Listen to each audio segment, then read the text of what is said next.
see, it looks like Art Hessler back there checking things out. And here come the Thunder and Lightning division. They're going to ready to light it up. Here they come off turn number 4. They drop the green flag. They're underway. Mark Cristiano pulls out to a very early lead, but there goes Vince Cristiano Jr. motoring up on the outside. Whoa, look at him shuffle the deck down in turn number 3. But these guys are really on the move. Dave McIntosh, Jody Bound, and Mark Samet. They are moving up through the pack very quickly. Jody Bound has taken over the lead. Mark Samet goes in second, the yellow number 90 car of Dave McIntosh. He rides in third. Here they come sweeping down the front straightaway off turn number 4, and these guys are really cranking out some incredibly quick laps. Dan May moving up now in the lime green or the green number 7 car, and he has taken over the third spot. The number 26 of Jeff Ribberty, he is hooked up now, and look at Ribberty now, goes to the inside of the 90 of Dave McIntosh. Top 5, top 6 cars, all running single file. They come back to the stripe. It is Bound, Samet, and May. Jody Bound, the Stillfill Ontario driver, continues to lead the pack of cars. They work themselves through that tricky turn 3 and 4, and here comes Mark Samet. Samet now starts to turn up the wick and try to run down the leader. Dan May in the third position, going for the 90 of McIntosh. Looks like Steve Koza has taken over spot number 5. Yep, Koza is now 5 on the field. So the freight train continues. They start going around slower traffic. Jeff Ribberty retiring the 26 car. He's down for the count in this qualifier. The white flag from A.J. Hessler is Jody Bound, Mark Samet, and Dan May. They're going to side this between one of those top 3 cars. They shuffle it down towards turn number 3. Final 2 turns of the wheel. Here they come. Hammering it off turn number 4 to the stripe. It'll be Jody Bound, Mark Samet, Dan May, Dave McIntosh, and Steve Koza will complete the top 5. So the Thunder and Lightning division, ladies and gentlemen, and you saw what those drivers can do here on the high banks of Holland Speedway. These drivers look at this, as Larry Dye indicated, as their own Daytona 500 when they come here to Holland. Kenny, they cut one lap out there at 13.72. That converts to 98.396 miles an hour. A little over 98 miles an hour. Well, there he is, Dick, in victory circle. How about it for Stillfill, Ontario? Jody Bound in the car 84.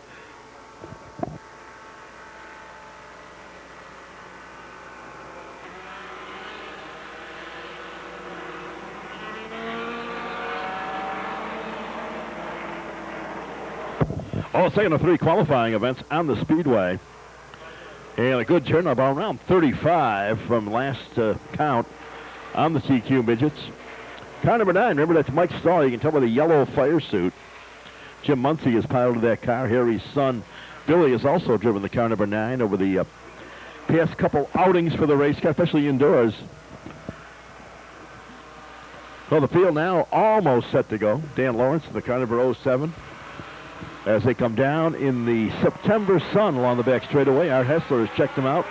A.J. Hessler now clenching the green flag. The green is in the air. And we are racing here in the second qualifying event. The car number 24, he jumps immediately into the lead. That's Roy Barnes. And now we're under the caution. Telling the field to slow the pace with the caution being thrown out there. So Bob Stanley in the Castro Can-Am Midget TQ push truck.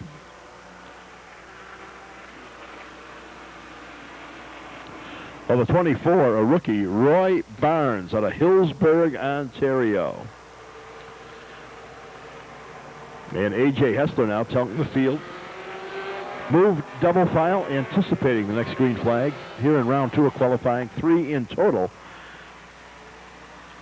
And that all leads up, of course, to the 20-lap main event for the Castro Can-Am Midgets.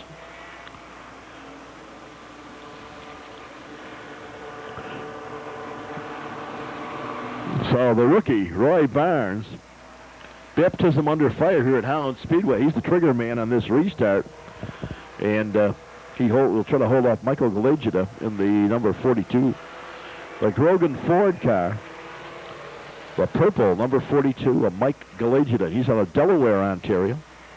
racetrack. Resides also in Delaware, Ontario. I don't know if Michael ever competed there, but he does compete as a regular in the Can-Am Midget Club. Good.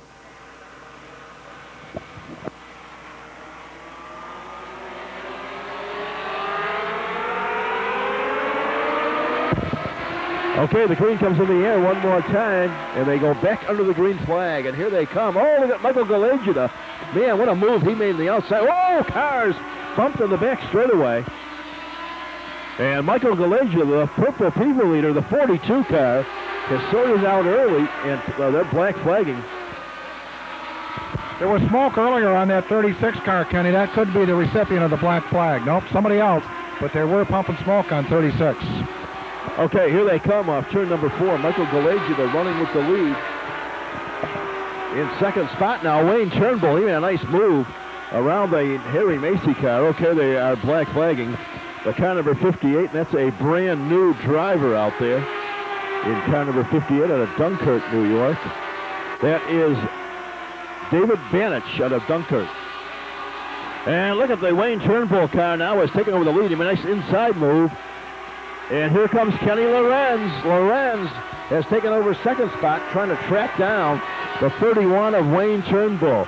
So a two-car battle shaping up at the head of the field. That's where the action are, ladies and gentlemen, right there on the nose. And Kenny Lorenz easing the car 74 out front. And Lorenz now has taken over the lead from the 31 of Wayne Turnbull. So a couple of veteran drivers are battling it out. Almost a spin in turn number 4. Action fast and furious around the high banks here of Holland Speedway. And Kenny Lorenz in car 74. He is leading and pulling away in the white flag. And the white will surrender the checker next time by. So A.J. Hessler shows the white flag. Kenny Lorenz the leader. Wayne Turnbull in second. Michael Galagita goes third. And he'll be in for the win. Ken Lorenz picks up the victory. Wayne Turnbull second. Michael Galagita third.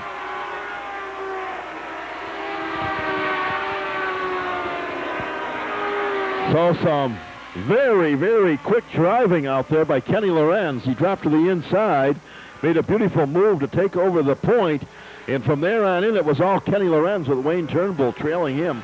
Michael Galagita and the Ross May number 23 car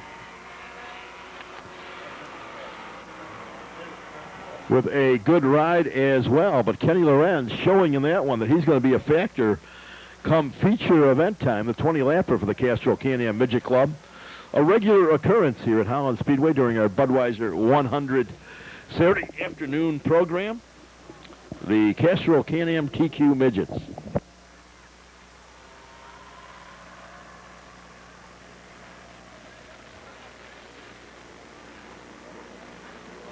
Well, there he is, ladies and gentlemen. Kenny Lorenz over Lancaster, New York. A beautiful ride. And how about a Holland Speedway welcome for the driver of car 74, Kenny Lorenz.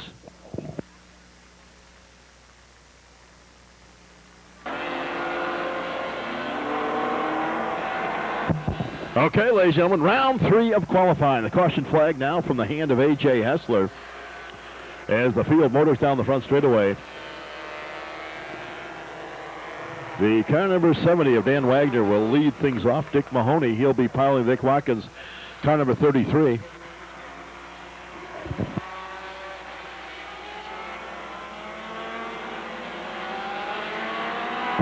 Okay, the field, the Thunder and Lightning division. They assemble themselves. White flag now from A.J. Hessler.